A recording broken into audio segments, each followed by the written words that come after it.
নমস্কার বন্ধুরা, আজকে যে রেসিপিটা শেয়ার করব ভীষণই লোভনীয়, জিভে জল আনা স্বাদের একটা দারুণ স্বাদের রেসিপি।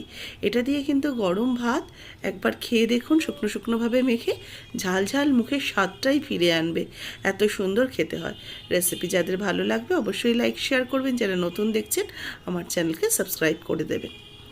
এখানে নিয়েছি লইট্টা মাছ বা লোটে মাছ বা বম্বে ডাক, যে যেটা বলি ডাকুন না কেন, পরিষ্কার করে ভালো করে ধুয়ে কেটে পরিষ্কার করে রেখে দিয়েছি। অবশ্যই কিন্তু জল ঝরিয়ে একটু রাখতে হবে, মানে একটু চাকনিতে জল ঝরিয়ে রাখলে অনেকটা জল কেটে যায়। এবার এর মধ্যে দিয়ে দেবো একটু লবণ, অল্প একটু লবণ দিয়ে দিচ্ছি, আর এর সাথে দিয়ে দেবো হাফ চা চামচ মতো হলুদ গুঁড়ো। এই লইট্টা মাছ খেতে কিন্তু সকলেই খুব পছন্দ করে, আর এই লইট্টা মাছ যদি এইভাবে রান্না করা যায় তাহলে কিন্তু আর কোনো কথাই নেই, আর অন্য কোনো পদ লাগবে না, এই দিয়ে কিন্তু পুরো ভাত খাওয়া হয়ে যাবে। লইট্টা মাছে ভালো করে লবণ আর হলুদ মাখিয়ে নিলাম। মাছটাকে মাখিয়ে এটাকে ছাঁকনিতে রাখতে পারেন বা এই পাত্রটাকে একটু কাত করে রাখতে পারেন, তাহলে এক্সট্রা জলটা বেরিয়ে যাবে। এখানে নেব একটু পেঁয়াজ, তবে পেঁয়াজ লাগবে কিন্তু একটু বেশি পরিমাণে। আমার এখানে মাছ ছিল, দেখিলেন 4টে থেকে 5টা মতো মাছ ছিল। এই মাছের জন্য আমি প্রায় এরকম সাইজের 3খানা পেঁয়াজ নিয়েছি, আর পেঁয়াজগুলোকে একটু স্লাইস করে কেটে নিচ্ছি। এই মাছের ক্ষেত্রে কিন্তু খুব বেশি মশলাপাতির প্রয়োজন হয় না, একটু পেঁয়াজের পরিমাণ বেশি লাগে ঠিকই, কিন্তু মশলাপাতি ভীষণই কম লাগে। আরেকটা পেঁয়াজও একইভাবে কেটে নেব। এরকম সাইজেরই আমি 3টে পেঁয়াজ কুচিয়ে নিয়ে নিচ্ছি।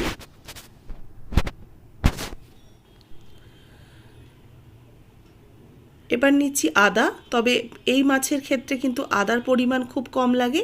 এখানে দেখুন যতটা আদা নিয়েছিলাম তার থেকে অর্ধেক নিলাম। এই আদা কুচিগুলোকে ছোট ছোট করে কিমার মতো করে কেটে নিই। আদাটা কাটা হয়ে গেছে। আদাটা কিন্তু রসুনের তুলনায় একটু কম লাগবে, আর রসুন আর পেঁয়াজটা কিন্তু একটু বেশি লাগবে। আর আমি কোনোটাই বাটা দেব না, রসুন পেঁয়াজ আদা সবটাই কিন্তু কুচিয়ে নেব। আর এর সাথে নিচ্ছি কাঁচা লঙ্কা, কাঁচা লঙ্কাটাকেও কুচিয়ে নিচ্ছি।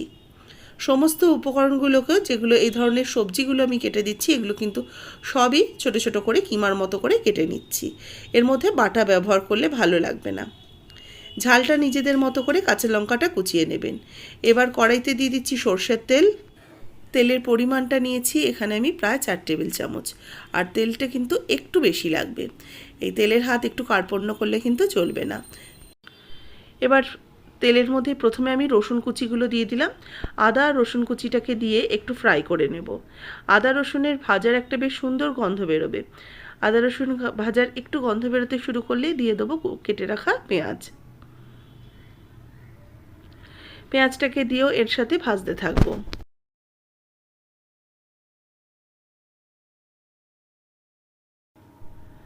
পেঁয়াজগুলোকে একটু হালকা বাদামি রং আসা পর্যন্ত পেঁয়াজটাকে ভেজে নেব। খুব লাল করে ভাজার প্রয়োজন নেই, তবে একটু হালকা বাদামি রং আসবে এরকম পর্যায়ে অবধি পেঁয়াজগুলোকে ভেজে নিচ্ছি। পেঁয়াজ দেখুন হালকা বাদামি রং আসতে শুরু করেছে, পেঁয়াজ বেশ ভালো করে ভাজা হয়েও গেছে। এই পর্যায়ে অবধি পেঁয়াজ ভেজে নিয়ে দিয়ে দেবো টমেটো কোচানো। টমেটো নিয়েছি আমি, একটা টমেটো মিডিয়াম সাইজে কেটে নিয়েছি। দিয়ে দিলাম কাঁচা লঙ্কা কুচি। টমেটো কাঁচা লঙ্কা কুচি একসাথে ভালো করে এবার মিক্সড করতে থাকবো যতক্ষণ না টমেটোটা নরম হয়ে আসছে। এই লইট্টা মাছের ঝুরা খেতে কিন্তু সকলেই খুব পছন্দ করে, আর আজকে যেভাবে করব, যাদের খেতে একটু অপছন্দ লাগে বা একটু গন্ধ লাগে, যেহেতু এটা সি ফিশ, সেই জন্য এমন একটা জিনিস উপকরণ মেশাবো তাতে কিন্তু একটু কোনো গন্ধ লাগবে না, খেতে অপূর্ব লাগে। এবার এর মধ্যে হলুদ গুঁড়ো দিয়ে দিলাম 1 টিস্পুন, আর এর সাথে দিচ্ছি সামান্য একটু জিরের গুঁড়ো আর সামান্য একটু ধনের গুঁড়ো, খুব সামান্য, মানে 1 পিঞ্চের মতো করে অ্যাড করলাম। মশলা কিন্তু খুব বেশি যাবে না। আর একটু দিলাম ঝাল লাল লঙ্কার গুঁড়ো। সেই ঝালটা নিজেদের স্বাদ অনুযায়ী বুঝে অ্যাড করবেন। মশলাটা ভালো করে কষিয়ে নেওয়ার পর এবার একটা একটা করে লবণ হলুদ মাখানো মাছগুলোকে ওপর থেকে দিয়ে দিচ্ছি। আর এখন কিন্তু কোনোভাবে নাড়াচাড়া করব না, মাছগুলোর থেকে বেশ অনেকটা জল বের হবে।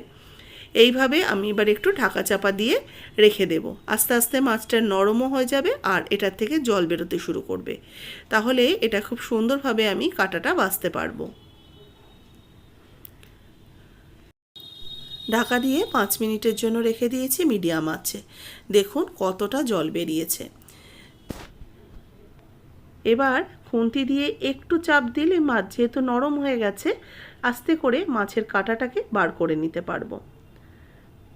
ঠিক এইভাবে মাছের কাঁটাটাকে বার করে আমি একটা অন্য পাত্রতে ফেলে দিচ্ছি। মাছের কাঁটাও কিন্তু বেশ নরম হয়ে গেছে। যারা কাঁটা ছাড়া খেতে চান অবশ্যই এইভাবে করতে পারেন, তাহলে কোনো অবস্ট্রাকশন থাকবে না, স্মুথ খেতে হবে। আর যারা মনে করেন যে কাঁটাটা একদমই নরম, এটা ঘেটে গেলে একদমই কোনো রকম ফিলিং আসবে না, তারা কিন্তু এইভাবে ঘেটেও রান্না করতে পারেন, কারণ মাছের কাঁটাটা কিন্তু অসম্ভব নরম। এটা যদি রান্না হয়ে যায় তাহলে কিন্তু কাঁটাটা কিছুই ফিল করা যাবে না। কাঁটাগুলো দেখুন সবকটা মাছেরই আমি বার করে করে ফেলে দিলাম। এবার মাছটাকে অনবরত এটার সাথে মিক্সড করতে থাকবো। এই যে জল জল ব্যাপারটা রয়েছে, যতক্ষণ না শুকিয়ে যাচ্ছে ততক্ষণ এটাকে ভালো করে নাড়াচাড়া করব। অনেকে আবার এরকম একটুখানি হালকা গ্রেভি গ্রেভি পছন্দ করে, তারা এই পর্যায়ে অবধি রেখেও কিন্তু খেতে পারে। আমি কিন্তু এই পর্যায়ে এসে একটু লবণ দিয়েছি, সামান্য একটু লবণ দিয়েছি, কারণ মাছের গায়েতেও লবণ ছিল, আর এটা একদম কমে অল্প হয়ে যাবে, সেই কারণে লবণটা কিন্তু খুব বুঝে দিতে হবে। এবার দেখুন জলটা আস্তে আস্তে শুকাতে থাকছে, আর তলার থেকে একটু লেগে লেগে আসছে, সেটাকে অনবরত নাড়াচাড়া করে করে এটা যতক্ষণ না তেল ছেড়ে আসছে বা রঙটা চেঞ্জ হয়ে আসছে ততক্ষণ এটাকে মিক্সড করতে থাকছি।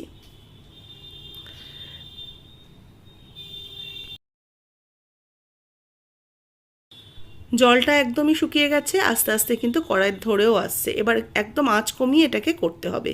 এবার বেশ অনেকটা দিয়ে দিলাম ধনেপাতা কোচানো। ধনেপাতা কুচিয়ানো দিয়ে ভালো করে আবারও এটাকে মিশিয়ে নিচ্ছি। অবশ্যই টমেটো, পেঁয়াজ, ধনেপাতা এগুলো কিন্তু এই লইট্টা মাছের ঝোড়াতে দিতেই লাগে, না হলে কিন্তু লইট্টা মাছের ঝোড়া খেতে ভালো লাগে না।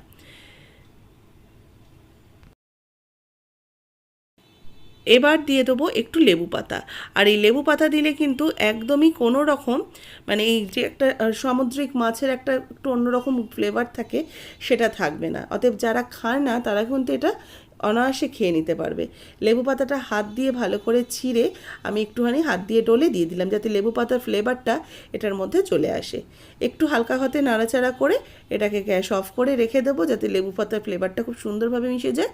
5 মিনিট রেখে দেওয়ার পর তারপর এটাকে খুলে নামিয়ে সার্ভ করছি। এটা দেখুন একটু মিক্সড করে নিচ্ছি, আমি কিন্তু গ্যাস ওভেনটা অফ করে দিয়েছি।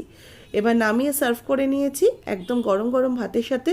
অবশ্যই এইভাবে তৈরি করুন, ভালো লাগবে নিশ্চয়ই।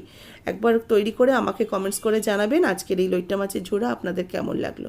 রেসিপি ভালো লাগলে লাইক শেয়ার করবেন, যারা নতুন দেখছেন অবশ্যই করে চ্যানেলটাকে সাবস্ক্রাইব করে নেবেন। ফেসবুক পেজের বন্ধুরা পেজটাকে ফলো করতে ভুলবেন না, আর রেসিপিটাতে একটা লাইক দিয়ে দেবেন বরাবরের মতো।